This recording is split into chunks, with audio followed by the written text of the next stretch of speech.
I'm now married with kids. And I married a man who became a Christian as an adult. So his only reference to Christianity is the scriptures. He didn't grow up with sort of any cultural Christianity. So if he wants to understand something about Christ, the only place he goes to is the Bible. That's all he knows. So my husband does this really, really crazy thing. When he reads the Bible, he reads it at face value.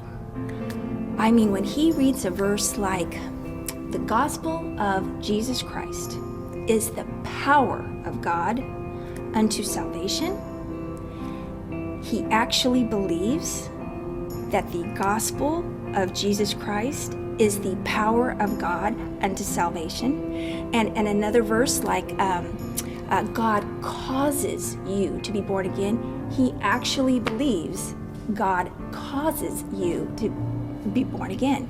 I know, it's crazy, right? Well, if you haven't caught on, I'm being very sarcastic.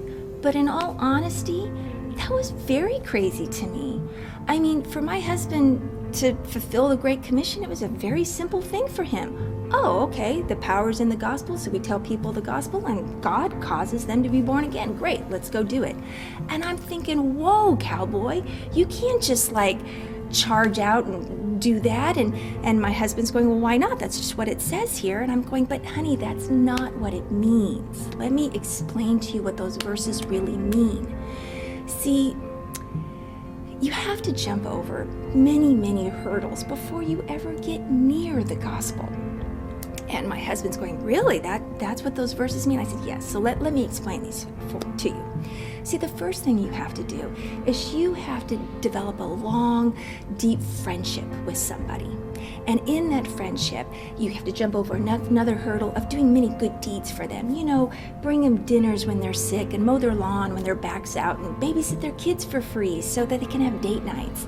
And then the next hurdle you got to jump over is you got to show them how smart you are. You know, that you don't just have a blind faith. You're not just gullible to believe this Christianity.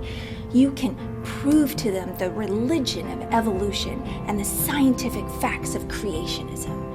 And then the next hurdle you got to jump over is kind of a hard one, but you got to have the fruits of the Spirit just oozing out of you all the time. I mean, peace, joy, love. I mean, you're just shining with all of these wonderful fruit of the Spirit characteristics.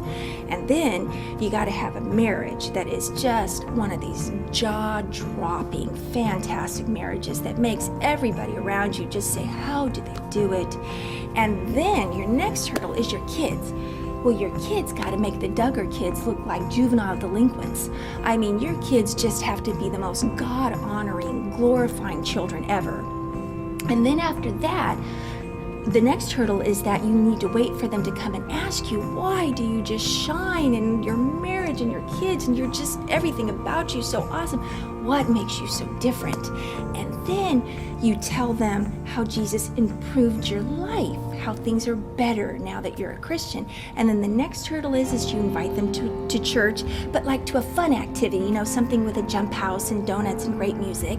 And then hopefully the pastor will, you know, a professional, will slip the gospel in into one of his messages, and then that's how they hear the gospel.